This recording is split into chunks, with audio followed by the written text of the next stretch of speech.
Chiediamo all'onorevole Nordio, Ministro della Giustizia, di intervenire al più presto, come lui stesso ha già dichiarato a ottobre, per mettere mano ad un piano di assunzione straordinario che possa finalmente risolvere questo grave problema della carenza di personale amministrativo. Per mandare avanti la giustizia serve urgentemente un piano di assunzioni straordinario e la richiesta al Ministro della Giustizia Carlo Nordio avanzata dai lavoratori della Procura di Treviso riuniti in assemblea fuori dal Tribunale. Da tempo i lavoratori del comparto amministrativo si sono mobilitati. In 2 occasioni l'anno scorso hanno proclamato lo stato di agitazione, incontrando il prefetto per un tentativo di conciliazione con il Ministero di Grazia e Giustizia, senza purtroppo ottenere esiti positivi.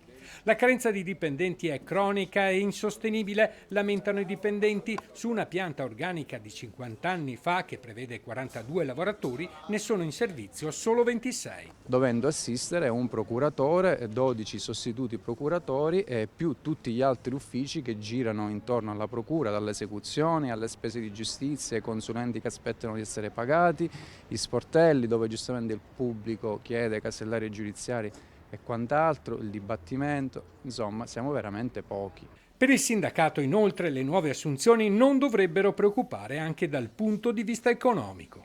Alcune attività sarebbero, tra virgolette, autofinanziate perché ad esempio tutti i reati collegati ai bonus edilizi e quant'altro, se ci fosse una squadra di amministrativi in supporto di un magistrato ci sarebbe un recupero di gettito enorme che ripagherebbe abbondantemente quello che si spende per le nuove assunzioni. La carenza di personale sulle piante organiche negli enti statali della provincia è altrettanto grave. Dalla prefettura che ha una scopertura del 50%, l'ufficio scolastico supera il 50%, credo sia sul 70% di scopertura organica e quindi ci vuole una politica di assunzione e una politica anche di pensare al futuro. Abbiamo bisogno di un ricambio generazionale.